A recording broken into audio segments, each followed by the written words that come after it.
Greetings, everyone. My name is Jeff Norby, and this is a spotlight lecture on the structure and functions of the neuron. If we were to give this course another name, I think a great name for it would be The Human Experience, commonalities and variations. And if we think about the human experience, our experience is biological, it's social, it's psychological. What is psychological is biological. Um, these all blend together to form the human experience. And biological psychologists engage in a process that we call reductionism. And reductionism is shown here in this cartoon where Professor Wonder is teaching his little breads how they're made up of little crumbs. Right? This is called reductionism. Taking the most complex of human or bred behaviors and reducing them to the smallest form possible. And this is what biological psychologists do, is they take things like praying, studying, remembering, digging, expressing emotion, and they boil it down to what really makes it happen, the smallest form possible, which is communication between neurons. Neurons are the message carriers of the human nervous system. They are what gets the job done, no matter what we're doing, running, thinking, studying. It's neurons that get the job done. For instance, when you use your pen, your brain is sending a message via a motor neuron to the muscles in your fingers to move in specific ways. Receptors in your skin and muscles send back messages through sensory neurons that help to determine how much pressure is needed to hold the pen. Simply blinking your eyes activates thousands of motor neurons. So we say neurons are us. And as we'll learn in class, um, if you have problems with your neurons, it's not like having a broken arm or arthritis or high blood pressure. If you've got problems with your neurons, you've got problems because neurons are what we do and who we are. You have then a neurological disorder like MS or Alzheimer's disease or Parkinson's disease. So here we see a schematic of a neuron. This is not a real neuron. This is a representation that we use for learning purposes. And our nervous system contains somewhere between 90 and 140 billion neurons. On average, each of these neurons transmits information to tens of thousands of other neurons, which means that you have trillions of different neural connections in your brain.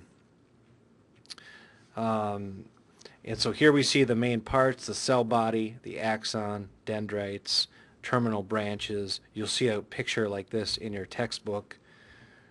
Here we see some artwork of a neuron, which very appropriately is placed just outside of the woods, because as we're going to see, neurons don't stand alone. As I just mentioned, each neuron communicates with tens and thousands of other neurons, and so we have a neural network, which oftentimes it looks much like a forest, as if this piece of art was pushed back a little bit and was in the woods rather than out here in the field. So here we see an actual neuron under a microscope. So most neurons, especially those in your brain, are extremely small. They're microscopic. A bit of brain tissue, a piece of brain tissue that's no larger than a grain of rice contains about 10,000 neurons. So you need an electron microscope, to study neurons. And just to give you some indication of the size, here you can see the cell body, and you can see the dendrites in the axon of this target neuron. If we were to blow the cell body up to the size of a tennis ball, relative to that tennis ball, so visualize a tennis ball with a number of shoelaces coming off of one end of the tennis ball to represent dendrites. And then imagine a rope that would be about a thin rope that would be about 14 miles long connected to the other side, representing the axon. So axons can range in size from 1/32 of an inch to about 3 feet, with the longest axon extending from your spinal column to your big toe. After all, if you move your big toe, go ahead and do it. If you're moving your big toe, that toe is moving for a reason. There's communication from your brain to the toe, and we're not a cell phone. We need to move from the bottom of our spinal column. There needs to be an axon. Axons, axons means nerves. A nerve is a bundle of axons. So approximately 98.8% of our neurons reside within the brain, with the remaining 1.2%, which is still over 1 billion, distributed throughout our spinal cord. So neurons vary greatly in shape and size. We see schematics like this one all the time, but they vary in shape and size, with over 200 types identified in mammals. But all neurons share the basic components, and these basic components engage in the same functions.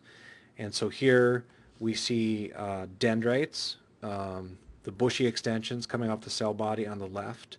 These are dendrites, means it's Greek for tree or branches, and they're typically very short, a few hundred microns. A micron is 1/1000th of a millimeter. So these are a few hundred microns, short outgrowths. They receive signals. Reception occurs on the dendrites and also occurs on the cell body. Soma is Latin for body, called the soma or the cell body. This is anywhere from 5 to 100 microns in diameter. This is where the integration takes place. This is where the cell body is, where the neuron has to take all incoming information, and if the summation of all the information coming in, if the firing signals exceed the inhibitory signals, then the neuron fires and sends its message along the route to other neurons. And then we see the axon here, the long tubular extension. And the axon's like sort of a biological transmission cable.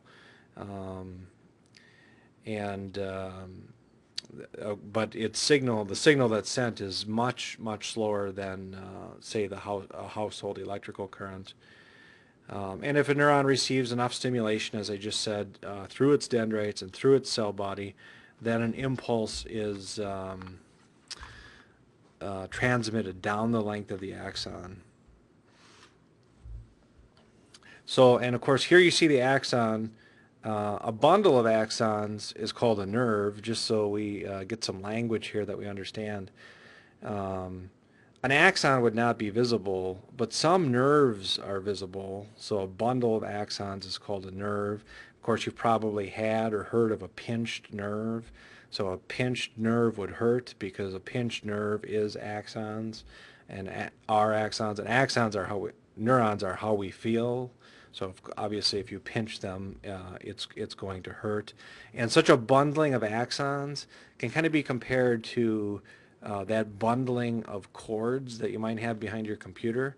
In fact, some of you might even take these cords and you might tie them with a zip tie, and each individual cord represents an axon, a message transmitter, but bundled, they're kind of like a nerve. So okay, we'll stop there, and hopefully this gets you off to a good start. Neural communication is unquestionably one of the most difficult parts of your textbook and one of the most challenging parts of the course. So take your time, and I wish you the best and enjoy your journey through biological psychology. Thank you.